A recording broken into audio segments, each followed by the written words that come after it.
नमस्कार, स्वागत है आपका उत्तराखंड के स्पेशल बुलेटिन में और मैं आपके साथ सृष्टि जैन। कोविशील्ड वैक्सीन को लेकर पिछले कुछ दिनों से राजनीति तेज हो गई है। विपक्ष सवाल उठा रहा है तो वहीं सत्ता पक्ष सवालों का मुस्तैदी से जवाब देने में जुटा है।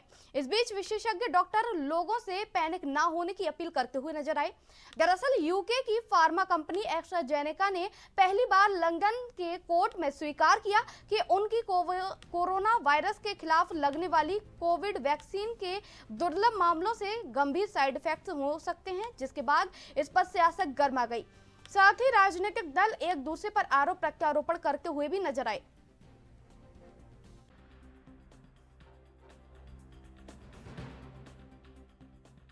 देखिए, कोविशील्ड वैक्सीन के बारे में जो खुलासा हुआ है, ब्रिटेन की अदालत में बाकायदा हलफनामा देकर के सीरम कंपनी ने स्वीकार किया है कि उनकी दवा का, उनकी वैक्सीन का आफ्टर इफेक्ट हार्ट अटैक के रूप में, ब्रेन हेमरेज के रूप में, खून के थक्के जमना, ब्लड क्लॉटिंग होना, ये सारे आफ्टर इफेक्ट्स कोविशील्ड के हैं। इस देश में करोड़ों करोड़ों लोगों को कोविशील्ड लगा है और आज एक भय का वातावरण हर एक व्यक्ति के मन में, जिसको कोविशील्ड वैक्सीन लगी है, उसके मन में एक संशय है उसके बारे में। और आपदा में अवसर का जो नारा उस समय प्रधानमंत्री जी ने दिया था, अब लोगों के समझ में आने लगा है कि इलेक्ट्रल बॉन्ड के माध्यम से 52 करोड़ रुपए का जो चंदा लिया गया, आपदा में अवसर जब से कंपनी ने एडमिट किया है। लेकिन सर, जो विशेषज्ञ है उनका कहना है कि ऐसा हर जितनी भी वैक्सीन दवाइयाँ होती हैं, हर किसी के कुछ न कुछ दुष्प्रभाव होते हैं और दुष्प्रभाव बिल्कुल सूक्ष्म समय के लिए होते हैं। तो क्या आपको लगता है कि पूरा प्रोपेगेंडा चलाया जा रहा है बीजेपी के खिलाफ चुनाव में, जानबूझ करके लोकसभा चुनाव में? निश्चित रूप से करोड़ों लोगों के जीवन की रक्षा करने वाली वैक्सीन के खिलाफ जिस तरह से कांग्रेस और समस्त विपक्षी दलों के द्वारा दुष्प्रचार किया जा रहा है, वो एक किसी एजेंडे का हिस्सा है। और वैक्सीन को लेकर के जब वैक्सीन बनकर तैयार हुई थी और जब करोड़ों लोगों की जान वैक्सीन के द्वारा बचाई गई हमारे देश के अंदर, उस समय भी विपक्षी दलों के द्वारा वैक्सीन पर सवाल उठाए गए थे और उसको मोदी वैक्सीन कह करके इस तरह से दुष्प्रचार किया गया। और बाद में स्वयं भी उन्होंने वैक्सीन लगाई, उसका पूरी दुनिया ने उसका लाभ उठाया जो भारत में निर्मित वैक्सीन है। लेकिन आज चुनाव के दौरान, क्योंकि पूरे देश के अंदर चुनाव का माहौल है, चुनाव चल रहा है, उसको लेकर के एक दुष्प्रचार और लोगों को भरमाने की जो कोशिश विपक्ष द्वारा की जा रही है। देश की जनता बहुत समझदार है, सब कुछ जानती है। पहले भी देश की जनता ने विपक्ष को जवाब दिया और आज भी इसको लेकर के वो जवाब देने वाली है। मैं आपको ये बताना चाहता हूँ कि कोविड के जो भी वैक्सीन है, इनके साइड इफ़ेक्ट लगाने के 1 से 6 हफ्ते के बीच आ जाते हैं। मतलब आज आपने लगाया तो आपको 1 से 6 हफ्ते के बीच इसमें इसके साइड इफ़ेक्ट आ जाते हैं। और इतने दिनों बाद तो इसमें आने का कोई मतलब ही नहीं है। अब जो इसका साइड इफ़ेक्ट है उसको कहते हैं ब्लड क्लॉट्स वगैरह बनते हैं, जिसको कि TTS कहते हैं। जो क्लॉटिंग होती है, TTS मतलब थ्रोम्बोसिस विद थ्रोम्बोसाइटोपेनिक सिंड्रोम होता है। ये शरीर के किसी भी हिस्से में खून जमने की शिकायत होती है, जैसे लकवा हो जाए, किसी को हार्ट अटैक हो जाए, किसी के एक पैर में जो है स्वेलिंग आने लगे या हाथों में प्रॉब्लम हो जाए, तो ये सब इसमें ये होता है। और मैं ये भी बता देना चाहता हूँ, ये क्लियर कर देना चाहता हूँ कि ये बीमारी नई नहीं है। आज से 100 साल पहले 1924 में सबसे पहले एक लड़की में ये बीमारी पाई गई थी और तब से ये इसके इक्के दुक्के केस जो है लाखों में एक आध कोई दिखाई दे जाता है। ये केवल कोविशील्ड। तो सब ये जो कोविशील्ड को लेकर जो एक पैनिक सा हो गया है, जो वो है, तो क्या मानते हैं कि क्या स्थिति है? देखिए, एज ए डॉक्टर मेरी जो पर्सनल जो मेरी ओपिनियन है, आई थिंक इसमें पैनिक होने की बिल्कुल कोई ज़रूरत नहीं है आपको। और वैक्सीन ऐसा नहीं कि ये पहली बार हमारी इस ह्यूमन स्पीसीज़ को पहली बार वैक्सीन लगी। 100 सालों से वैक्सीन चली आ रही है। आपने देखा हो कि स्मॉल पॉक्स की लगी थी, चिकन पॉक्स की लगती है, इन्फ्लुएंजा लगती है, टाइफाइड वैक्सीन होती थी। All are vaccine. होता क्या था कि इस समय थोड़ा कुछ लोग जो कि वैक्सीन के अगेंस्ट थे, इतना जरूर हुआ कि इस समय जो इसका डेवलपमेंट हुआ, उस समय ज़रूरत थी, समय की ज़रूरत थी कि हमें बहुत जल्दी ये डेवलप करनी थी। तो उसमें उतने ट्रायल नहीं हो पाए जितने ट्रायल नॉर्मल वैक्सीन होते हैं। कहते हैं कि अगर ये नॉर्मल वैक्सीन को डेवलप करने में 5 से 10 साल लगते हैं, इसमें इन्होंने 1.5-2 साल में वैक्सीन करी। आई थिंक वो साइंटिस्ट के लिए हमें उनको कॉन्ग्रेचुलेट भी करना चाहिए उसके लिए, क्योंकि उस समय जो समय क्राइसिस आ गई थी, तो उस क्राइसिस को बचने के लिए डेफिनेटली ये वैक्सीन की हमें जरूरत थी। लोकसभा चुनाव के लिए कल मंगलवार 7 मई को तीसरे चरण का मतदान होगा। उत्तराखंड बीजेपी के प्रदेश अध्यक्ष महेंद्र भट्ट ने तीसरे चरण में भी बीजेपी के पक्ष में मतदान करने का दावा किया। उन्होंने कहा कि पिछले 2 चरणों में देश की जनता ने भाजपा के पक्ष में मतदान किया। अब तीसरे चरण में भी प्रधानमंत्री नरेंद्र मोदी के विकास कार्यों पर जनता अपनी मोहर लगाएगी। उन्होंने कहा कि तीसरे चरण में जहां जहां पर मतदान हो रहा है वहां पर लोग प्रधानमंत्री नरेंद्र मोदी के विकास कार्यों को ही प्राथमिकता देंगे।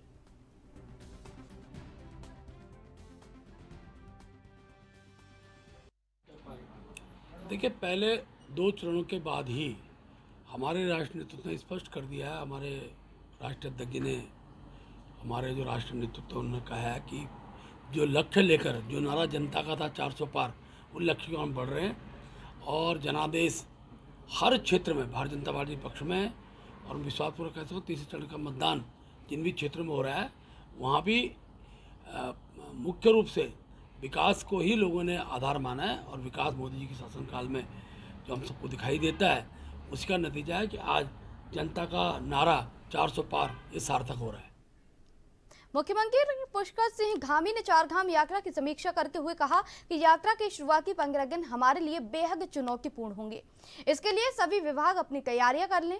इस पर बीजेपी के प्रदेश अध्यक्ष महेंद्र प्रसाद भट्ट ने कहा कि अपने तंत्र को एक्टिव रखना ये मुख्यमंत्री का काम है, ना कि कांग्रेस का। कांग्रेस को यात्रा के अंतिम दिन 15 दिनों में भी कमियां ही निकालेगी। महेंद्र प्रसाद भट्ट ने कहा कि जैसे सीएम ने कहा है कि शुरुआती 15 दिन चुनौतीपूर्ण होने वाले हैं क्योंकि उस समय व्यवस्थाओं को चुस्त और दुरुस्त रखना होता है। चारधाम यात्रा को लेकर कांग्रेस के प्रदेश प्रवक्ता शिषपाल सिंह बिष्ट ने कहा कि चारधाम यात्रा को लेकर प्रदेश सरकार कहीं से भी गंभीर दिखाई नहीं दे रही है। कि हमारी तैयारियां है ही नहीं, उस बात को मुख्यमंत्री जी ने माना है। देखिए, अपने तंत्र को एक्टिव रखना है मुख्यमंत्री काम, अपोजिशन काम नहीं है। अपोजिशन तो पहले 15 दिन के अंदर भी यात्राओं की कमियां ही निकालेगा, लेकिन बड़ी संख्या में यात्रा जब बढ़ती है तो व्यवस्था ठीक रखने के लिए अपने तंत्र को भी सचेत रखना ये सरकार का उत्तरदायित्व होता है। माननीय मुख्यमंत्री जी ने उनको कहा है कि पहले 15 दिन, वास्तव में पहले 15 दिन व्यवस्था को चुस्त दुरुस्त करने का समय होता है और उसके लिए अगर तंत्र को उन्होंने एक्टिव मोड में रखा है तो इसका सम्मान करना चाहिए, इसका स्वागत करना चाहिए। यात्रा को प्रभावित करने का कांग्रेस जो प्रयास कर रही है वो उनके बयान से झलकता है। इस बार उत्तराखंड की जनता हो, देश की जनता हो, मुख्यमंत्री धामी जी के यात्रा व्यवस्था को लेकर बहुत संतुष्ट है। यही कारण है कि बड़ी संख्या में लोगों ने जो है अपना रजिस्ट्रेशन यात्रा के लिए किया है। चारधाम यात्रा को लेकर आपको क्या लगता है इसका? देखिए, चारधाम यात्रा को लेकर के उत्तराखंड सरकार कहीं से गंभीर नहीं दिखाई दे रही है। यात्रा सीजन जब आता है तो मुख्यमंत्री भी बयानबाजी करते हैं, पर्यटन मंत्री भी बयानबाजी करते हैं, प्रशासन भी बयानबाजी करता है, लेकिन धरातल पर जो व्यवस्थाएं होनी चाहिए वो कहीं नजर नहीं आती। आप केदारनाथ का उदाहरण ले लीजिए, वहां पर अब तोड़फोड़ की जा रही है। जो रास्ता करोड़ों की लागत से बना था मंदिर जाने के लिए, उस पर बड़े बड़े गड्ढे खोद दिए गए हैं क्योंकि वहां पर तीर्थ पुरोहितों के आवास हैं और जो भक्त आते थे वो तीर्थ पुरोहितों के आवास में रहते थे। सरकार नहीं चाहती कि उन आवासों में अब जो है यात्री रहें, क्योंकि अलग से एक टेंट कॉलोनी बसाई जा रही है और उसे जो है उद्योगपति को देने की तैयारी है। वहां भी जो है सरकार लाभ की राजनीति कर रही है, उद्योगपतियों को फायदा पहुंचाना चाहती है। हकूकधारियों के जो है हकूक से आप लगातार जो है खिलवाड़ कर रहे हैं। और आप स्वास्थ्य सेवाएं देख लीजिए, वहां पर कहीं कोई तैयारी नहीं है। हर साल रिकॉर्ड तीर्थ यात्रियों की मौतें चारधाम यात्रा में होती हैं। रहने खाने की जो है व्यवस्थाएं कोई सुधारी नहीं गई हैं, पार्किंग की व्यवस्थाएं नहीं सुधरी हैं। जैसे ही चारधाम यात्रा 10 तारीख को शुरू होगी, आप देखिए किस तरीके से जो है व्यवस्थाएं सामने आएंगी। पिछली बार तो तीर्थ यात्रियों ने स्वयं व्यवस्थाओं की वीडियो बना करके वायरल किए थे, जिससे प्रदेश की छवि खराब हुई पूरे देश के अंदर। हमारे प्रदेश की छवि जो है देश में खराब ना हो, इसकी हमें भी चिंता है और हम सरकार को जगाने का लगातार काम कर रहे हैं। लेकिन सरकार विपक्ष के आरोपों पर गंभीर नहीं होती, उल्टा जो है हमारे आरोपों को जो है आप दुराग्रह बताने का काम करते। अगर आप हमारे आरोपों से सबक लें और व्यवस्थाएं सुधारें तो इसमें बुराई क्या? चारधाम यात्रा में हेली सेवा के लिए टिकट की भारी संख्या में बुकिंग चल रही है। वहीं यदि कोई यात्री अपनी टिकट रद्द करता है तो वो दोबारा रीबुकिंग के जरिए टिकट बुक करा सकता है। इस बात को लेकर यूकाडा के सीईओ और अपर सचिव सी रविशंकर ने कहा कि अगर टिकट कैंसिल होती है तो टिकट ऑनलाइन माध्यम से उपलब्ध रहेगी। साथ ही उन्होंने कहा कि यदि यात्रा के दिन ही टिकट कैंसिल होती है तो वो भी काउंटर टिकट के माध्यम से उपलब्ध रहेगी।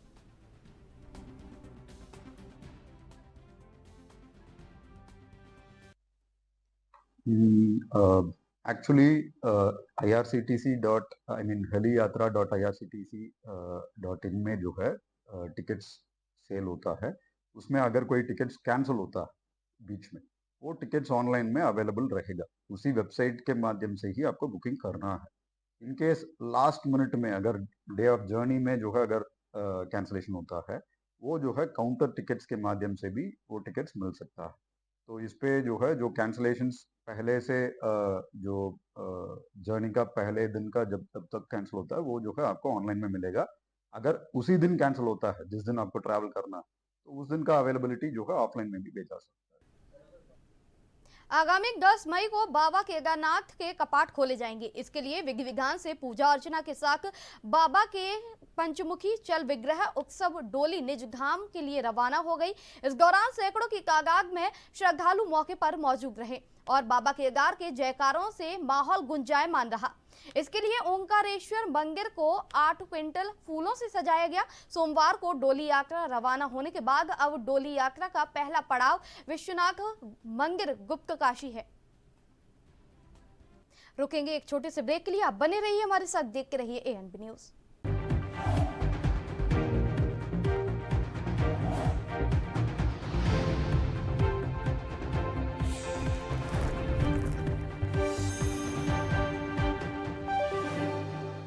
ब्रेक के बाद एक बार फिर से आप सभी का स्वागत है। जहां एक और आग से करोड़ों के वन संपदा जलकर खाक हो रही है, तो वहीं दूसरी ओर आग से अब लोगों की भी जान जा रही है, जिसकी वजह से 5 लोगों की मौत हो चुकी। वहीं सबसे ज्यादा नुकसान कुमारू मंडल में हुआ है, जिसे लेकर अब राजनीति शुरू हो गई है। कांग्रेस के वरिष्ठ नेता सूर्यकांत धस्माना ने प्रदेश सरकार पर तंज कसते हुए कहा कि अगर जंगल में पेड़ नहीं जल रहे हैं तो यह जंगल क्या वोटों के लिए जल रहे हैं।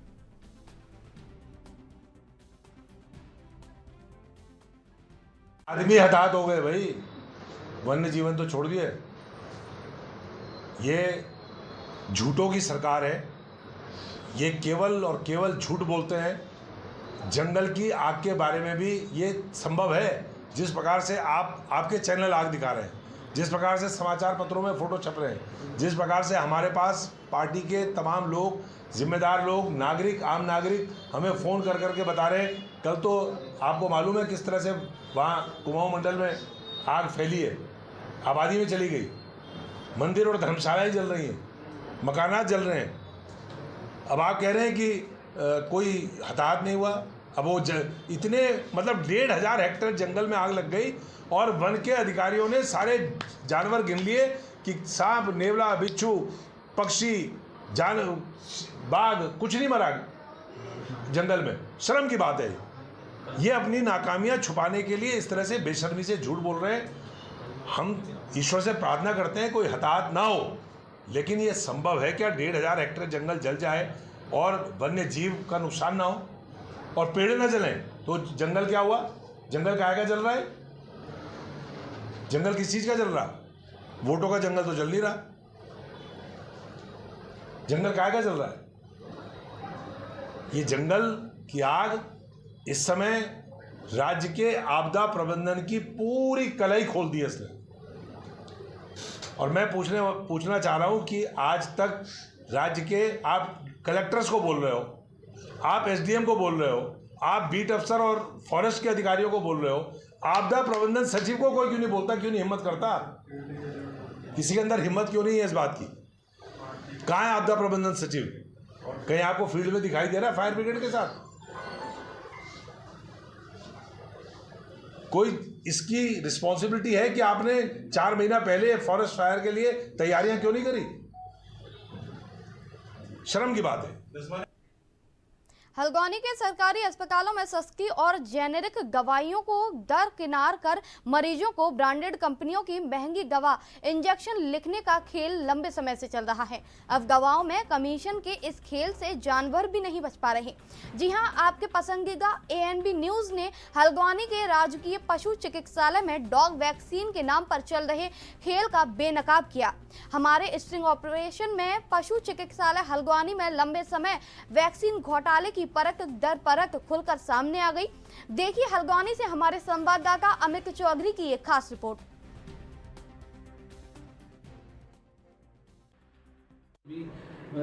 मार्केट से ज़्यादा रेट पे यहाँ लगाई जा रही है। नहीं, देखिए हमारे यहाँ जो भी टीकाकरण होता है, जो भी हम टीकाकरण करते हैं, वो सिर्फ इनोकुलेशन लेवी के साथ हम करते हैं। और हमारे पास जो आप बता रहे हैं 45 दिन या 75 दिन, हमारे यहाँ रेबीज़ की वैक्सीन आती है। हम रेबीज़ का टीकाकरण तो करते हैं 90 दिन और 120 दिन पे।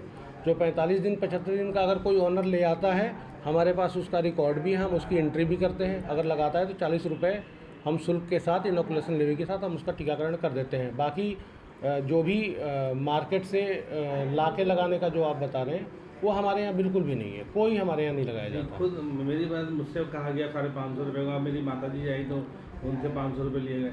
नहीं, बिल्कुल मैं अवकाश पे था उस दिन, मैं था नहीं। अगर कोई ऐसा नहीं रेट बताए थे कि 500 का लगाना है, 600 का लगाना है। नहीं, मैंने अगर उन्होंने रेट पूछा होगा, अगर कहा होगा उन्होंने कि कहाँ मिलेगी क्या, तो वो बता दिया होगा। उन्होंने पूछा होगा तो फिर नहीं, हॉस्पिटल के अंदर बिल्कुल भी नहीं। हॉस्पिटल के अंदर लगाई गई है सर। नहीं, हॉस्पिटल वो ले आई होंगी तो लगाया होगा। हॉस्पिटल से ही मिली। नहीं, हॉस्पिटल के अंदर तो लगाने का कोई सवाल ही नहीं मिली है। और उन्होंने आपसे रेट पूछा, आपने जब रेट बताया है नहीं, बाहर जाके उन्होंने कहा मैंने आज तक किसी को रेट नहीं बताया। जो ले आते हैं लोग, हम उसका टीकाकरण कर देते हैं। नहीं सर, आपने रेट बताए थे और उसी हिसाब से उन्होंने पैसे दिए थे। बिल्कुल ये बिल्कुल गलत है। हमने हॉस्पिटल के अंदर से लगवाने के लिए बिल्कुल नहीं कहा। अच्छा, कल यहाँ पर कर्मचारी द्वारा कहा गया कि 300 रुपये की वैक्सीन है, 500 रुपये लिए जा रहे हैं, 200 रुपये हम कमाते हैं। नहीं, वो गलत है। अगर कोई ऐसा कर्मचारी है तो आप साहब की नॉलेज में है। नहीं, अगर कोई कर्मचारी ऐसा है तो आप मेरे संज्ञान में ले आइए, मैं उसकी जांच करवा देता हूँ। एक लिखित में दीजिए, मैं उसकी जांच करवा लेता हूँ। डॉक्टर साहब की नॉलेज में है ये, उन्होंने ऑन कैमरा कहा। नहीं, गलत कहा उन्होंने, बिल्कुल भी मेरे संज्ञान में बिल्कुल भी नहीं है। जो वैक्सीनेशन हॉस्पिटल में होता है, इसका क्या प्रावधान है और किस प्रकार से यहाँ पर जो वैक्सीनेशन उसकी बूस्टर डोज लगाई जाती है?